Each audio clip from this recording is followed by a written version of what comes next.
I have an equivalent of a bookstore in my basement. A lot of these books I have not read yet. So now it's time to start reading some of them.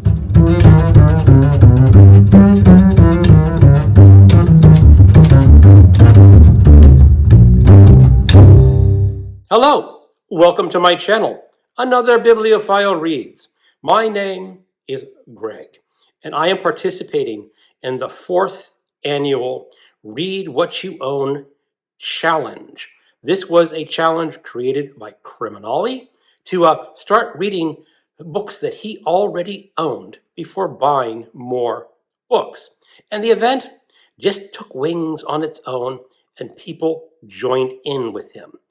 I have been joined in from the beginning, and I am a co-host for the 4th year, along with Crystal at Fiber Artsy and MJ at Reading This Life. We are here to encourage people to read books that they already own before buying more books. There are a number of ways you can participate. Essentially, there are going to be 4 tiers. The Platinum tier is read 100 books or read an equivalent of page counts, which we have determined is average book 250 pages. So read 100 books or 25,000 pages for the Platinum level. Gold level is 75 books or 18,760 pages. Silver level, 50 books or 12,500 pages. Bronze level, 25 books or 6,250 pages. I am also creating an unofficial Snowflake or Buttercup level of 10 books or 2,500 pages. You can join at any tier you want, or you can even create your own tier if it suits your purposes better. Now, I am doing the Platinum tier, and I am doing the page count version this year because the previous years that I did this, I always focused on reading short books. And this year, I just want to focus on reading books that I want to read. So that's why I got everyone along on the page count. So now I'm going to show you some of the books from my shelves. I went shopping. Now, this is a pile of possibilities. I may not actually read all the books that I'm showing you, but I'm just showing you some books from my shelves that I'm curious and interested in reading in this 4th annual Read What You Own challenge. They are roughly divided into genre. Fantasy. I'm not a huge fantasy reader, but when I was in high school, my favorite author was Michael Moorcock. His Elric saga was one of my favorite series of books, but I also liked the history of the rune staff. I have not read these books since high school. These are not my original books. I had to purchase them on the internet, but they should be good for a reread after so many years. And the first is The Jewel in the Skull. The Mad God's Amulet. The Sword of Dawn. Just pause and look at that cover. Doesn't that cover just say, wow, they don't make covers like these anymore? And The Rune Staff. That will finish off that series. They're not very long books. The first is 176 pages. The second, 223. The third, 173. And the fourth is 158. So I'm still reading short books in fantasy.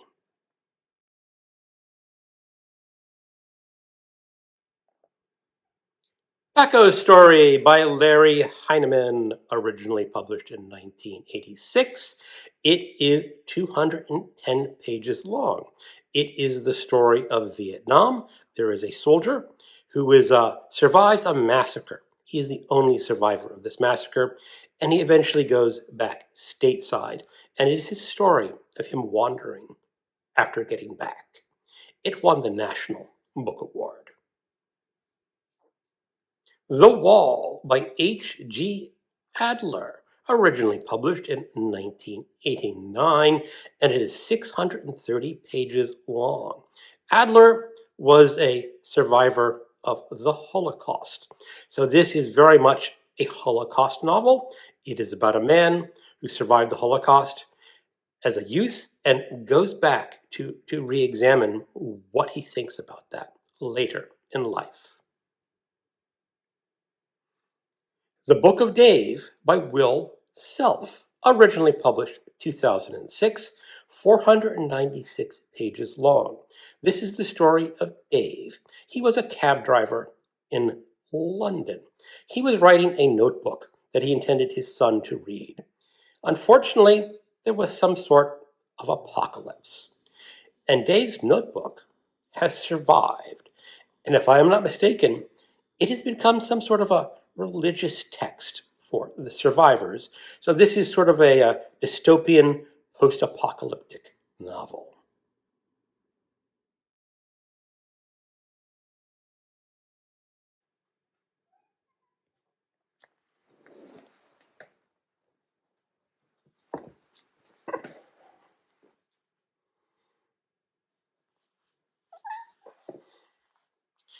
All good videos need a cat.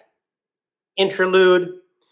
Mr. Pip here decided I should not be recording a video because he is an adorable cat, and it'd be much better if I had paid attention to the cat. I have a job to do, Pip.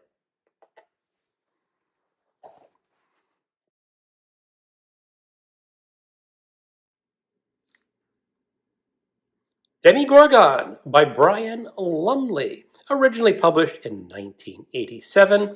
It is 348 pages long. It is about a low-life thief somewhere in London, and Satan is making a comeback. And it's going to come down to the thief versus Satan. Succubi by Edward Lee, originally published 2004. It is 244 pages long. I don't know a whole lot about this story. I have read a number of Edward Lee novels before, and he's always a hoot. He is usually extra gruesome and gross, and this is obviously about succubi, daughters of hell.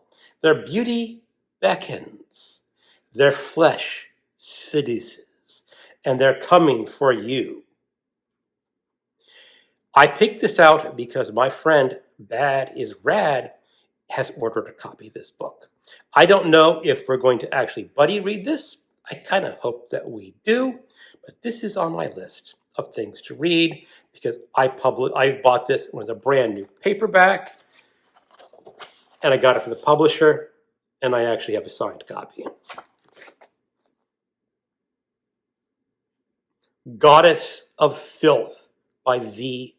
Castro was published in 2021, and it is 141 pages long. I hear a lot of good things about V. Castro from my BookTube friends.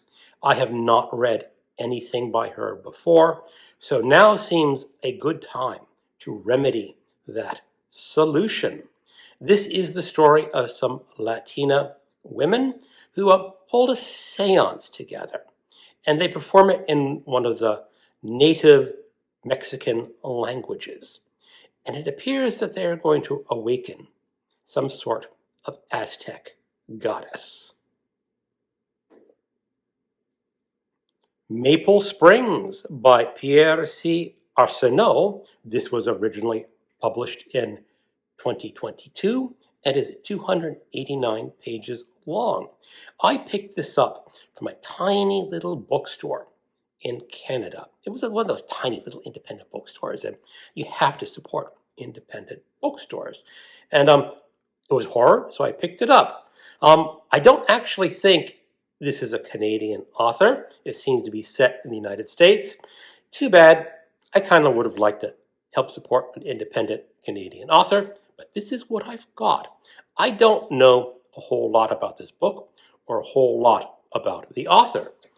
But in the back it says, people in Maple Springs are disappearing, and only one person seems to care.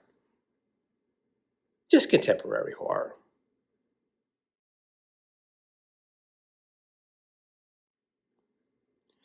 The Glanton Case by Ross MacDonald, originally published 1959, and in this edition is 196 pages long. This is an omnibus from the Library of America. If you don't know Library of America books, go out and get some. Their quality is amazing. Some of their books will last decades without any issue or fading whatsoever. And this is one of MacDonald's famous Lou Archer series. I have read all the other books in this omnibus before, so this is me finishing up the omnibus. Honestly, I did not even bother looking in the contents or the sleeve to determine what this mystery is about, because his other Lou Archer books are pretty darn good. Bone Crack by Dick Francis, originally published in 1971. It is 222 pages long. Criminale is entirely to blame for me choosing this book for the pile of possibilities for the 4th annual event. He is reading a Dick Francis book, and his shopping bookshelves video, I think he's actually reading a different Dick Francis book. But when I saw him pick that book, I remembered that I have a tub of old paperbacks, and there was a Dick Francis book in there. I have never read Dick Francis before. He used to be a staple mystery writer, very popular back in the 80s when I was working at Crown Books. So I said, why not give this a shot? It has something to do with horse racing. Of course, all Dick Francis books have something to do with horse racing. The Switch by Elmore Leonard, originally published in 1978. It is 165 pages in this Library of America edition. Of course, Library of America can make multiple appearances in this challenge. Again, I did not even bother to look up what this mystery crime story is going to be about, because Elmore Leonard rarely fails to deliver. Night Dogs by Kent Anderson, 1996, 522 pages long. This is a police crime mystery. It is about a police officer in Portland, Oregon. He is a Vietnam veteran, and he had a hard time in Vietnam, and he is haunted by the memories of his experiences, and then dealing with that as a police officer in Portland. The Last Word by Taylor Adams, 2023, 340 pages long.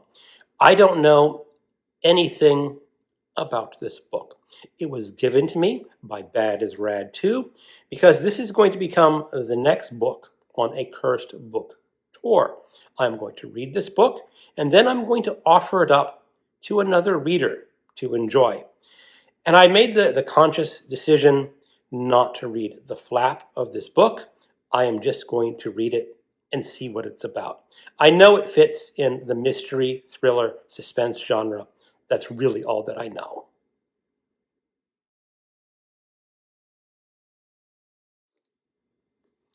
The Druids by Peter Beresford Ellis, originally published in 1994, 304 pages long.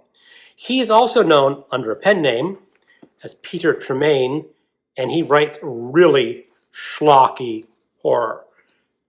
Great cover art on the horror book. Wasn't so great, but apparently Celtic history is actually his main day job as a writer, and he's writing about druids. How could you not want to know more about the druids? So this, for now, is my sole entry into nonfiction under the print category of Read What You Own, Shop Your Own Shelves.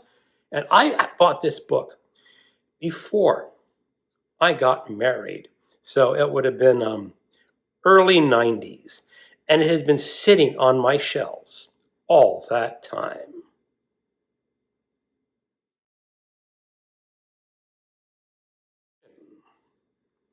Report on Probability A by Brian W. Aldiss, originally published 1968, 157 pages long. There is something about this book that's, I think, a little scandalous. It's a subject that people consider a little dangerous. Unfortunately, I don't remember what that subject was. I remember reading about it on the internet a number of years ago, and I said, I like those kind of books that push the edge. Now, this was an edge, of course, in 1968, so it may not be as edgy in the 2024 or 2025, but why not pick it up and read it? I did order it off the internet. I paid maybe $7 for it, and that was probably like 5 or 6 years ago, maybe a little longer. Time to get at it and see what this book is all about. Vert by Jeff Noon, published 1994, 304 pages long. In 1994, I was working for Borders Books. One of the benefits employees had was free copies of some books. And the idea was that they gave away copies of books to their employees so they would read them and recommend them to the customers. And I grabbed this book. And here I am in 2024 making this video. It is unread. And this is a science fiction dystopian novel. And in this story, there is a new drug called Vert. It comes in the form of a yellow feather. That's really all that I know, although my copy is signed. It also came with a yellow feather to symbolize the drug in the story.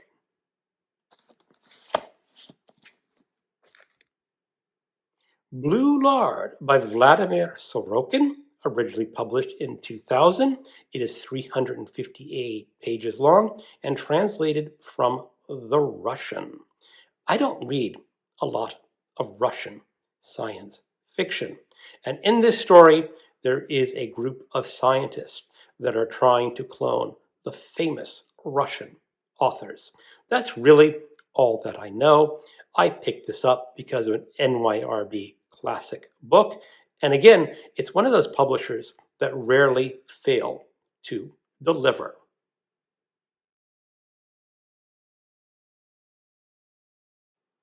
Okay, I'm going to stop shopping my shelves for now.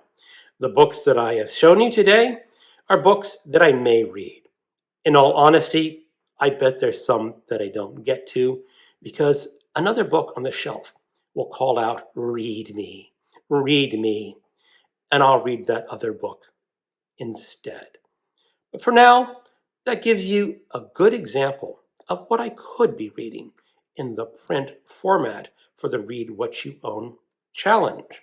I'm also reading digital books and audiobooks, and I may have to shop my shelves for those formats too.